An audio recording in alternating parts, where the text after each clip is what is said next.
Hey there, hope you're doing good. Welcome to one another video of playlist decoding IMS.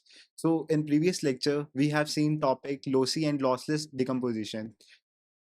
So continuing with the same. So today we will see the second property, which is dependency preserving decomposition. Okay.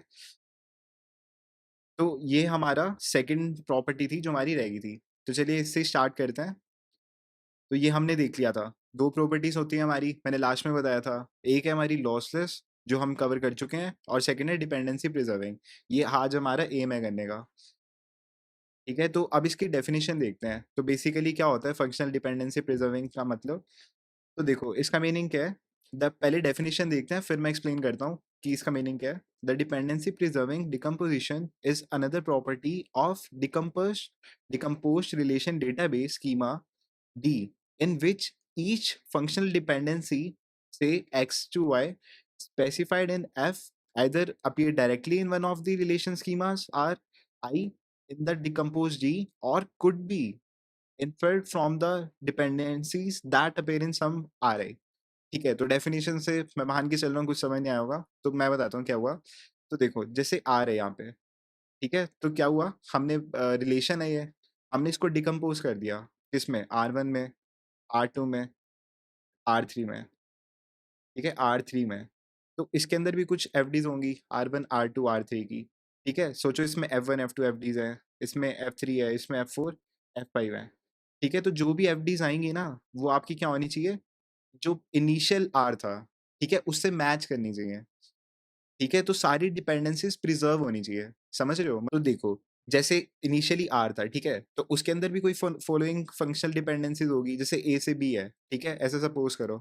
लेकिन बाद में हमने क्या break कर दिया, इसको R1 R2 R3 में break कर दिया. ठीक है, तो इनकी हेल्प से बाद में भी तो ए से बी डिराइव होना चाहिए ना. तो इसका मतलब यही है कि हमारी फंक्शनल डिपेंडेंसीज प्रिजर्व हो रही हैं after we decomposing a relation into its sub relations. तो अब आगे देखते हैं. अब ये थोड़ी बुकिश लैंग्वेज थी, ठीक है, और ये मैंने अपने लिखी है, ठीक है, जो मेरे को समझ आई थी.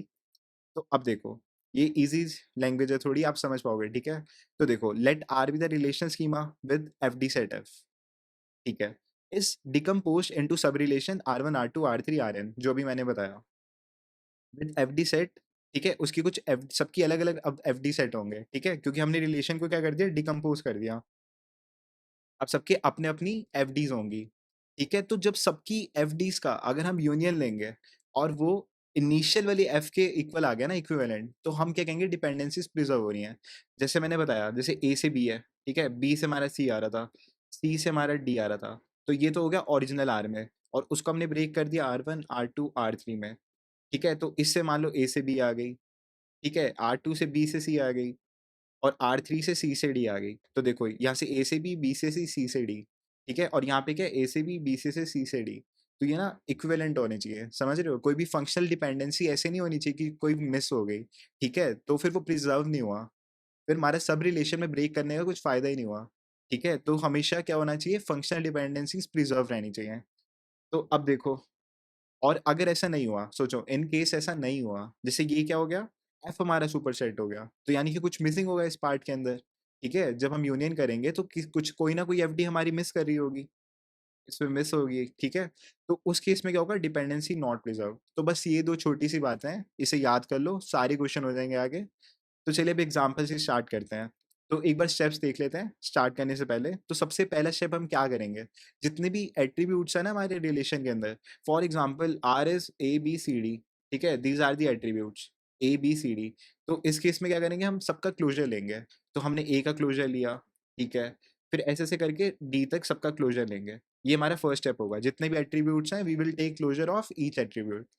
Now what we will do next is, हम क्या देखेंगे कि x इंटरसेक्शन y फाई होना चाहिए, एंड x से y होना चाहिए must satisfy F D definition. ठीक है, क्या होगा देखो, पहले हमने क्लोजर लिया, then write all the non trivial F D.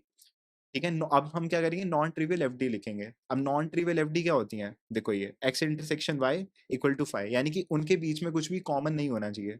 अब जैसे ये बताओ, ये नॉन ट्रिवियल है या नहीं है, ए से बी से सी. तो ये आपका नॉन ट्रिवियल नहीं है, क्योंकि इसके अंदर क्या है, बी कॉमन है, तो कुछ कॉमन नहीं होना चाहिए. अगर अब मैं पूछूं ए बी से सी, तो अब आप कहेंगे हाँ, अब ये आपका नॉन ट्रिवियल है। क्यों? क्योंकि इसके अंदर कुछ एट्रीब्यूट कॉमन ही नहीं है। तो आपका x intersection y equal to 5 होना चाहिए, यानी कि कुछ भी कॉमन नहीं होना चाहिए। और x से y हमारा क्या करना चाहिए? एफडी की डेफिनेशन सेटिस्फाई करना चाहिए, जो हमारी बेसिक एफडी की डेफिनेशन होती है, जो बिल्कुल वेरी फर्स्ट लेक्चर में हमने देखी थी। ठीक है? तो अब देखो, एग्जाम्पल से देखते हैं, मैंने आपको स्टेप्स बताया। तो let a relation R A B C D, ये हमारे को एफ डी गिवन है। A relation R is decompose into, तो इसको हमने क्या कर दिया? डिकम्पोज कर दिया। इसमें आर वन आर टू में। तो आर वन में क्या ए बी सी है और इसमें सी डी है। तो अब देखो, अब ए बी सी के हेल्प से क्या क्या आ रहा था आपका? ए से बी और ए सी सी आ गया आपने। ऐसा एज्यूम कर लो कि आ गया। ठीक है, अभी बस कॉन्सेप्ट समझाने के लिए बता रहा हूँ। एक्चुअली ये कैसे होगा, इसके पीछे क्या लॉजिक है, ठीक है, क्या स्टेप्स रहते हैं, वो भी आगे हम करके देखेंगे। बस ये देखो कि अभी ऐसा मान के चलो कि F1 के अंदर ए से बी आ गया और इसमें ए से सी आ गया।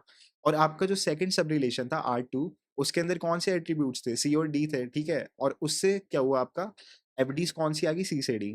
तो इसमें कौन सी थी? ए से बी, ए से सी, ए से बी, ए से सी। ठीक है, और यहाँ पे सी से डी, वो हमारा R2 से आ गया। तो जब आप सबका यूनियन करोगे तो सारी एफ डीज आ गई। तो क्या हो गया? वो इक्विवेलेंट आ गया आपका यूनियन करके। तो ये क्या हो गया आपका? डिपेंडेंसी प्रिजर्विंग हो गया। ठीक है, तो यहाँ पे लिख लो, it's dependency preserving. Dependency preserving.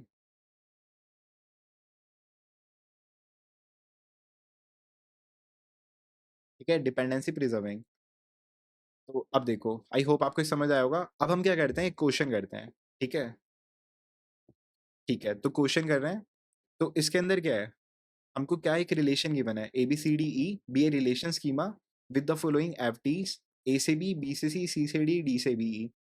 तो सबसे पहले मैंने आपको क्या बताया था? याद करो, मैंने आपको बताया था हम हर एक एट्रीब्यूट का क्लोजर लेंगे। ये हमारा स्टेप वन होता है। ठीक है, तो हमारा स्टेप वन क्या है? हम हर एक एट्रीब्यूट का क्लोजर लेंगे। तो ए का क्लोजर लो। ठीक है, तो ए के क्लोजर में क्या आएगा? तो देखो, ए के क्लोजर में सबसे पहले ए तो आएगा ही आएगा। ठीक है, तो ए आ गया आपका। ए से बी आ गया, बी से सी आ गया, सी से डी आ गया। ठीक है, ए बी सी डी तो सारे आ गए। C D. तो अब बी का क्लोजर लो। तो बी के क्लोजर में बी तो आ ही रहा है। ठीक है, फिर बी से सी आ रहा है, सी से डी आ रहा है, और डी से बी ई आ रहा है। ठीक है, तो ए बी सी डी ई, तो हाँ, तो ए के अंदर ई भी ऐड हो जाएगा। ठीक है, ये मिस मत कर देना। तो इसमें भी क्या हो जाएगा? B C D E. तो देखो, इसमें ए आ पा रहा है या नहीं आ पा रहा? तो देखो, ए तो आ ही नहीं रहा। ठीक है, तो बी के अंदर ए नहीं आएगा। अब नेक्स्ट देखो, अब ऐसे सी के लिए करते हैं। तो सी के अंदर क्या है? सी तो आएगा। सी आ गया, डी आ गया। ठीक है, और डी से बी ई आ गया, तो C D B E. Okay, अब क्या करेंगे? डी का क्लोजर लेंगे। तो डी के क्लोजर में क्या आएगा? तो आपके डी के क्लोजर में क्या आ जाएगा? डी तो आएगा ही आएगा। डी से बी ई भी आ जाएगा। D B E. आपका ई का क्लोजर। तो ई के क्लोजर में क्या होगा? खाली ई आएगा। ठीक है, क्योंकि उससे कोई और एट्रीब्यूट डिराइव नहीं हो रहा है। ओके, तो ये क्या हो गया हमारा स्टेप नंबर वन। अब देखो, स्टेप नंबर टू की बात करें तो सबसे पहले आपको क्या याद रखना है? आपको सब रिलेशंस लिखने हैं। ठीक है, ये आपका स्टेप नंबर टू है। तो ये आपका क्या है? Step number two. तो स्टेप नंबर टू में देखो अब क्या है? आपको क्या देखना है कि आपके सब रिलेशंस कौन से हैं। तो यहाँ पे देखो, चार सब रिलेशन है। ये आपका R1 हो गया, R2 हो गया, R3 हो गया, R4 हो गया। तो इन सब की आप एक टेबल बनाओगे। ठीक है, तो टेबल कैसे बनाओगे? देखो यहाँ पे।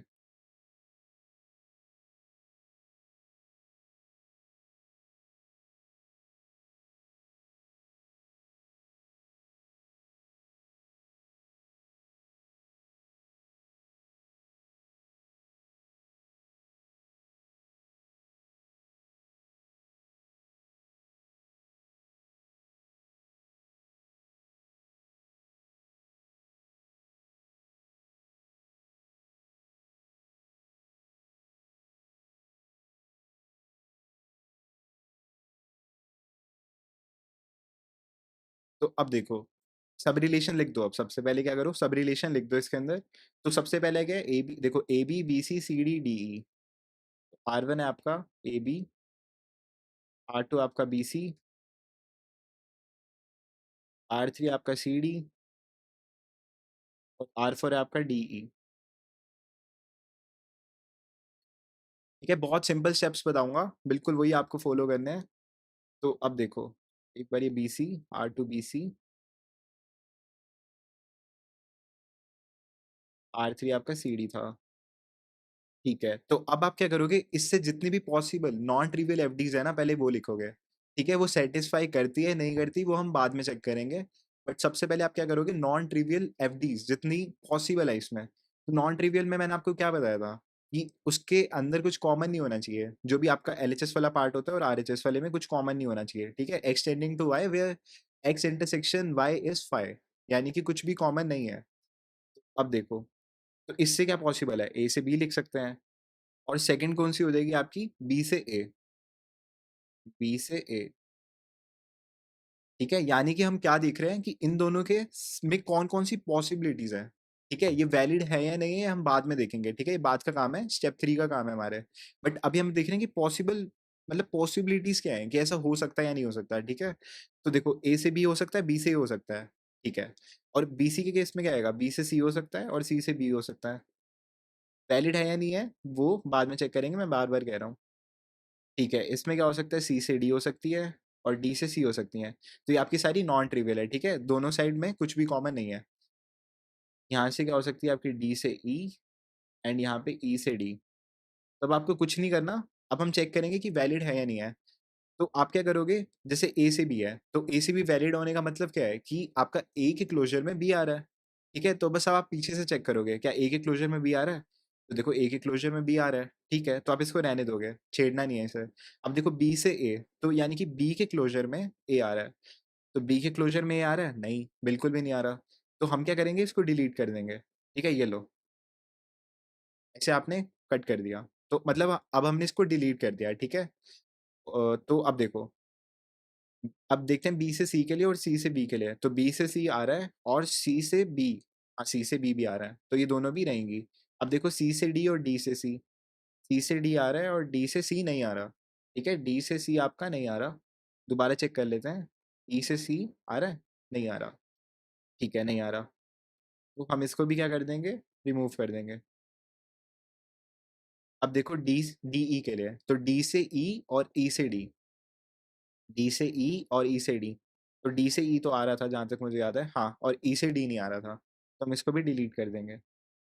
ठीक है, अब मैंने क्या बताया था आपको, अब हम सबका यूनियन लेंगे। ठीक है, ये तो देखो रिमूव हो गई। ये लो, मैं इसको और अच्छे से कर देता हूँ। मैं इसको बिल्कुल ये रेज नहीं कर रहा ताकि आपको याद रहे। ठीक है, तो ये लो मैं ऐसे कर देता हूँ। ठीक है, ये लो, ये भी हट गई, ये भी हट गई। अब बची कौन कौन सी, आपके पास ये सारी बची है ना, ए से बी, अब इनका यूनियन कर दो।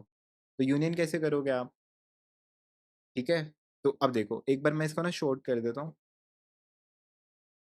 स्पेस बन जाएगा, एक सेकेंड।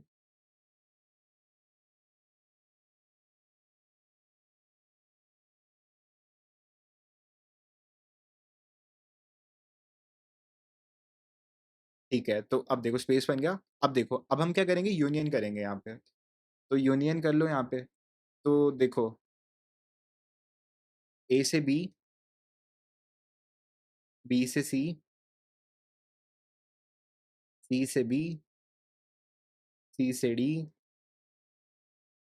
डी से ई, डी से ई। ठीक है, ए से बी से सी से बी, सी से डी से ई। तो देखो ए से बी और बी से सी, ये रहा। तो ये देखो, ये आपकी मैच कर गई। ये लो, ए से बी आ गई, बी से सी आ गई। ठीक है, अब देखो इसके लिए, सी से डी और डी से बी ई, सी से डी, ये लो सी से डी हो गई, ये लो ये भी हो गई। अब क्या आपका, डी से बी ई।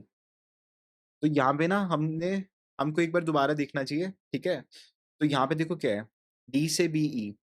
ठीक है, तो अब आप कहेंगे कि डी से बी ई तो नहीं बन रहा है यहाँ पे, लेकिन हमको क्या करना है, सारे पॉसिबल वेज में इसको कंबाइन करने की कोशिश करेंगे। ठीक है, तो मैंने अभी बिल्कुल जस्ट अभी नोटिस किया मैंने कि यहाँ पे हमने एक चीज मिस कर दी। जैसे डी के क्लोजर में बी आ रहा था, ठीक है, डी के क्लोजर में बी आ रहा था, और बी से हम सी भी तो डिराइव कर सकते हैं। ठीक है, बी से हम सी भी डिराइव कर सकते हैं। तो ये लो, यहाँ पे सी भी आ जाएगा, ये लो सी आ गया। ठीक है, ये हमने मिस कर दिया था। तो आप ध्यान से करना कैलकुलेशन, ठीक है। तो सी यहाँ पे आ गया। अब डी से सी ये क्या हो जाएगा हमारा, वैलिड हो जाएगा, मतलब हाँ ये वैलिड हो जाएगा। और इसको कैंसिल नहीं करना। तो एक एफडी हमारी कौन सी आ गई, डी से सी, तो सी से डी के बाद एक और आ गई डी से सी, ठीक है, यहाँ पे कर रहा हूँ मैं इसको, और एक डी से सी वाली भी आ गई, डी से सी।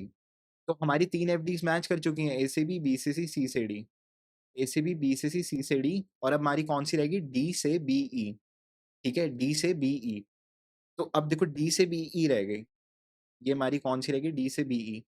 और हमारे पास कौन सी एफडीज बची हैं, यहाँ पे तीन एफडीज बची हैं, सी से बी, डी से सी और डी से ई।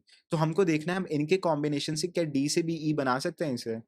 तो देखो हमको प्रॉपर्टीज लगानी पड़ेंगी। तो अगर आप यहाँ पे ध्यान से देख पा रहे हो, तो देखो यहाँ पे सी से, यहाँ पे देखो डी से सी, फिर डी से ई, ठीक है। तो यानी कि हमको डी से देखना है, तो डी और डी यहाँ पे रहेगा, और डी से सी और सी से बी। तो यहाँ पे हम ट्रांजिटिव प्रॉपर्टी लगा सकते हैं, देखो इन दोनों को कंबाइन कर रहा हूँ मैं, ठीक है, डी से सी, ठीक है, और सी से बी। तो ट्रांजिटिव प्रॉपर्टी से मैं कह नहीं सकता कि डी से बी भी आ रहा है हमारा, ठीक है, तो डी से सी आ गया और सी से बी आ गया। तो हम कह सकते हैं इसको कंबाइन करके कि हमारा डी से बी आ रहा है, डी से बी, ठीक है, और ये हमारा डी से ई। अब डी से बी और डी से ई को, डी से ई को कंबाइन करेंगे तो हम क्या कह सकते हैं, डी से बी ई, ठीक है। तो इनका यूज करके क्या हो गया, ये भी हमारी वैलिड हो गई, ठीक है। तो देखो ये मैं हटा देता हूँ, तो यहाँ से हमारा डी से बी ई आ गया। तो हमारी टोटल चार कौन सी थी एफ डीज इनिशियली, एक आपकी ए से बी थी, एक आपकी बी से सी थी, एक आपकी सी से डी थी, ठीक है, और एक आपकी डी से बी ई थी। ओके, तो ये चार थी, और बाकी जो तीन थी उसके हेल्प से हमने डी से बी डिराइव कर लिया। तो आपने भी ऐसे ही करना है, अगर पॉसिबल है तो आपको वहां तक पूछना है, ठीक है, आप ऐसे डायरेक्टली मत छोड़ देना कि डी से बी तो कहीं दिख नहीं रहा। क्या पता वो उन एफ के हेल्प से वो एफ डी डिराइव हो रही हो, ठीक है। तो ये क्या हो गया आपका functional dependency preserving.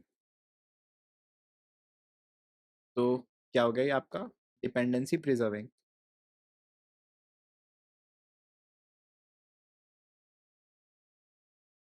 Dependency preserving,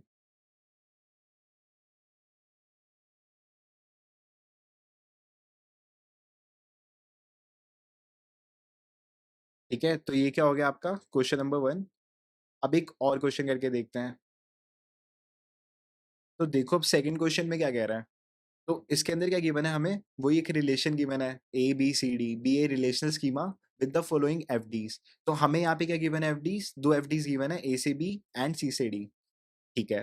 then the decomposition properties, तो देखो कौन सा वर्ड है यहाँ पे, प्रॉपर्टीज है, तो यानी कि दोनों की बातें कर रहा है, ठीक है। एक आपका डिपेंडेंसी प्रिजर्विंग वाला और एक लॉसलेस लॉसी वाला, ठीक है। आपको ये भी बताना है कि लॉसलेस है या लॉसलेस लॉसी है, ठीक है। तो सबसे पहले हम उसके लिए चेक कर लेते हैं। तो देखो सॉल्यूशन, तो सबसे पहले सब रिलेशन लिख लो, आर वन ए बी, ठीक है, intersection R two C D. तो सबसे पहला स्टेप मैंने क्या बताया था आपको कि इन दोनों का यूनियन करते हैं, ठीक है, पहले यूनियन वाला स्टेप था ना इसमें। तो ये क्या होना चाहिए था, R A B C D, मतलब सारे आपके एट्रीब्यूट्स कवर होने चाहिए। जैसे यहाँ पे ए बी है और यहाँ पे सी डी है, तो यहाँ पे ए बी सी डी हो गया,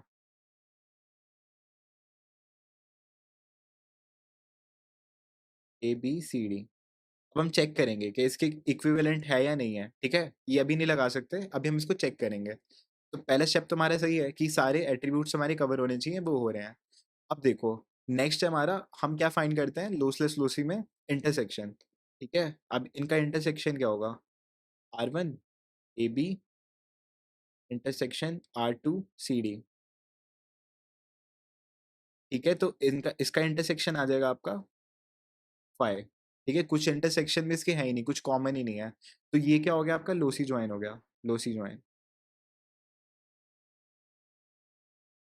ये आपका हो गया लोसी ज्वाइन। अब देखो, अब हम चेक करेंगे सेकंड प्रॉपर्टी, ये तो हमारा फर्स्ट हो गया, फर्स्ट प्रॉपर्टी। अब हम चेक करेंगे किसके लिए, डिपेंडेंसी प्रिजर्विंग के लिए,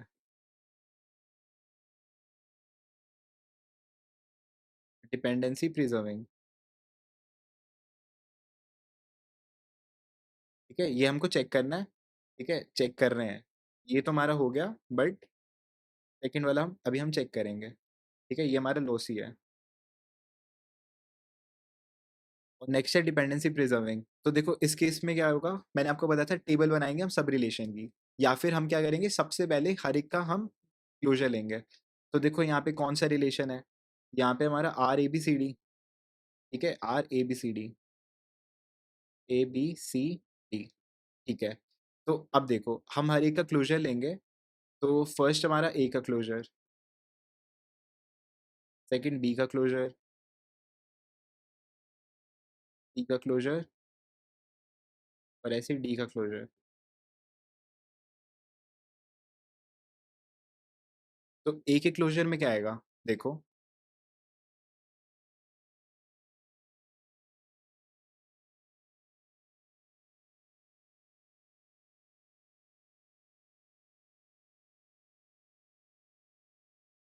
तो ए के क्लोजर में हमारा आ जाएगा, जैसे ए से बी है, ठीक है, तो ए और बी आ जाएगा खाली। ए के क्लोजर में ए और बी। ठीक है, और बी के क्लोजर में खाली बी आएगा, क्योंकि हमारे पास सिर्फ दो एफ डीज हैं, तो खाली बी आ गया। तो सी के क्लोजर में सी और डी आ जाएगा। ठीक है, सी और डी। और डी के क्लोजर में खाली डी आ जाएगा। अब हम क्या करते हैं, अब हम टेबल बनाते हैं। ठीक है, तो ये लो, टेबल किसकी बनाते हैं, सब रिलेशन की। तो पहला सब रिलेशन क्या है हमारा, आर वन ए बी और आर टू सी डी। तो ये हमारा आर वन ए बी, और सेकंड क्या है, R two C D, C D. ठीक है, तो अब इसकी क्या पॉसिबिलिटीज हो सकती हैं, ये ए से बी आ गया, ठीक है, या फिर बी से ए हो सकता है, हमें नॉन ट्रिवियल लिखनी है। ठीक है, सी से डी, और ये डी से सी। ये वर्ड याद रखना हमेशा, नॉन ट्रिवियल लिखते हैं, ये जितनी भी है नॉन ट्रिवियल लिखते हैं, पहले पॉसिबिलिटीज लिखते हैं, फिर हम चेक करते हैं क्या ये सही में वैलिड है या नहीं है। तो अब देखो ए से बी, तो ए से बी हो रहा है, ठीक है। अब देखो क्या बी से ए हो रहा है, नहीं हो रहा। तो हम इसको क्या कर देंगे, डिलीट कर देंगे, ये लो डिलीट कर दिया। ठीक है, डिलीट कर दिया। अब देखो नेक्स्ट सी से डी, तो हाँ देखो सी से डी हो रहा है, और डी से सी नहीं, डी से सी नहीं हो रहा। तो ये लो हमने इसको भी क्या कर दिया, डिस्कार्ड कर दिया। तो अब देखो अगर हम इसका यूनियन लेंगे, तो अब क्या आ जाएगा, ए से बी। ठीक है, अब जितनी भी एफ डीज हैं इसमें, ठीक है, उन सबका यूनियन लेंगे, सबके सब रिलेशन का। तो यहाँ पे दो ही सब रिलेशन है, और एक में ए से बी है, और दूसरे में सी से डी है। तो ए से बी और सी से डी। ठीक है, तो देखो अगर हम इन दोनों का क्या करेंगे, यूनियन लेंगे, तो इनिशियल वाले देखेंगे, हम किससे कंपेयर करते हैं, इनिशियल वाले रिलेशन है। तो ए से बी है यहाँ पे, और सी से डी है, और यहाँ से क्या है, ए से बी और सी से डी। ठीक है, तो हमारी क्या होगी, डिपेंडेंसीज प्रिजर्व होगी। तो हमारा क्या आया, एफ डैश इंटरसेक्शन, देखो एफ वन एफ टू, ये किसके, इनका यूनियन किसके इक्वल आ गया, एफ के, जो हमारी इनिशियल डिपेंडेंसी थी।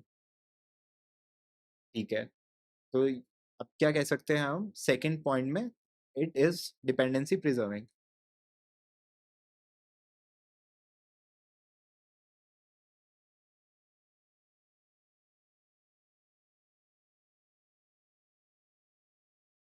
ठीक है, डिपेंडेंसी प्रिजर्विंग। अब हम क्या करते हैं, एक और क्वेश्चन करते हैं। ठीक है, तो अब देखो इस क्वेश्चन में क्या गिवन है, बिल्कुल सेम काम करेंगे। A B C D, the decomposition of R into A B B C B D. ठीक है, तो अब हमको यही बताना है क्या ये हमारा वो है या नहीं है, डिपेंडेंसी प्रिजर्विंग है या नहीं है। ठीक है, तो देखो सॉल्यूशन, तो आप क्या करना, इसको चेक करना लोसी और लॉसलेस के लिए भी। मैं आपको ये होमवर्क दे रहा हूँ, आपके एंड पे आपको क्या करना है, चेक करना है कि ये लोसी है, ये लॉसलेस है। ठीक है, उसके बाद आप मुझे कमेंट में बताना। ठीक है, क्वेश्चन नंबर 3 है, तो क्वेश्चन नंबर 3 को टैग करके नीचे, ठीक है, टाइम स्टैम्प डाल के आप बताने हैं लोसी है लॉसलेस है। मैं भी डिपेंडेंसी प्रिजर्विंग का करके बता रहा हूँ सिर्फ। तो अब देखो ए का क्लोजर ले रहे हैं यहाँ पे, तो ए के क्लोजर में क्या आएगा, ए के क्लोजर में आपका आ जाएगा, देखो ए से बी, बी से सी, सी से डी, और डी से B. A B C D. ठीक है, और नेक्स्ट क्या है आपका, बी का क्लोजर। तो बी के क्लोजर में क्या आ रहा है, बी से सी, सी से डी। ठीक है, बी सी डी आ जाएगा खाली। B C D. अब देखो सी के क्लोजर में क्या आएगा, सी के क्लोजर में सी आ जाएगा और डी आ जाएगा। ठीक है, और डी से बी आ गया।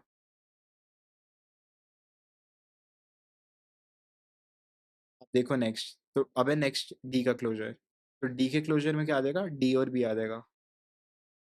डी और बी। ठीक है, और बी से क्या आ रहा है हमारा, बी से सी आ रहा है। ठीक है, तो ये मत भूलना, जैसे फर्स्ट क्वेश्चन में हमने क्या कर दिया था, मिस कर दिया था। जैसे डी से बी है तो बी से फिर सी भी आ रहा था, तो यहाँ पे जैसे सी भी आ जाएगा। ठीक है, हमने ऐड कर दिया यहाँ पे। अब देखो नेक्स्ट है हमारा ई का क्लोजर। तो ई के क्लोजर में खाली ई आएगा। अब हम क्या करेंगे, अब हम सारी, मतलब वो टेबल बनाएंगे और सारे सब रिलेशन लिखेंगे। ठीक है, तो अब देखो इसमें क्या है, A B B C B D. तो सब रिलेशन बनाने हैं यहाँ पे, तो एक टेबल बनाएंगे। तो पहला सब रिलेशन क्या है, A B R two B C, A B B C C D है ना इसमें, A B B C B D, sorry A B B C B D, R three B D. तो पॉसिबल कौन कौन सी हो सकती हैं, ए बी के केस में ए से बी, इसमें बी से ए, ठीक है, इसमें बी से सी, इसमें सी से बी, इसमें बी से डी, और इसमें डी से बी। ठीक है, टैली कर लेते हैं, ए से बी से सी से बी से डी से बी, यानी कि जो सब रिलेशन में वेरिएबल्स गिवन है ना, खाली जो उनसे पॉसिबल है। ठीक है, तो इसमें कौन सी पॉसिबल है, यही है। ठीक है, तो अब देखो नेक्स्ट क्या होएगा हमारा, हम टैली करेंगे। तो क्या ए में बी आ रहा है, तो ए में बी आ रहा है। क्या बी में ए आ रहा है, तो बी में ए नहीं आ रहा, तो हम क्या कर देंगे, इसको डिलीट कर देंगे। ये लो, इसको डिलीट कर दिया। ठीक है, अब नेक्स्ट क्या, बी से सी। तो हाँ, बी से सी रहने देंगे। अब देखो सी से बी, तो सी से बी है, ये भी रहने देंगे। अब नेक्स्ट हमारा बी से डी।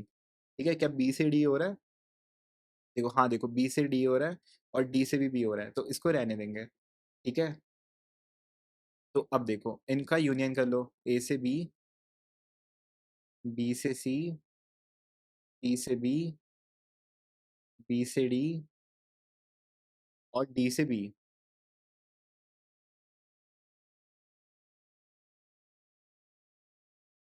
डी से बी।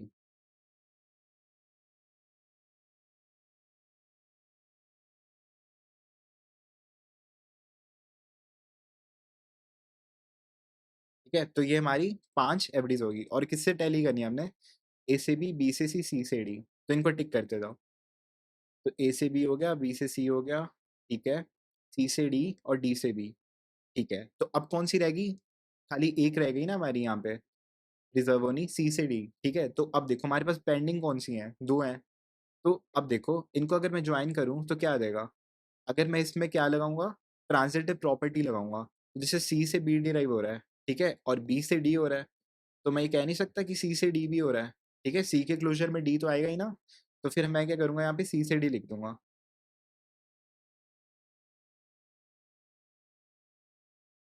सी से डी लिख दूंगा। ठीक है, और ये भी सेटिस्फाई हो गई सी से डी। ठीक है, तो जितने भी सारी हमारी पहले एफडीज थी ना, और सब रिलेशन की एफडीज थी, उन सबका यूनियन लेके बिल्कुल सेम आ रही है। तो हम यहाँ से क्या कंक्लूड कर सकते हैं कि this is also dependency preserving.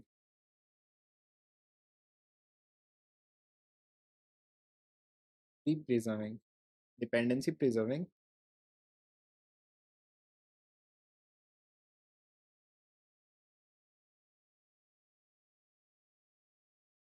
ठीक है, तो ये भी इसका आंसर है, डिपेंडेंसी प्रिजर्विंग।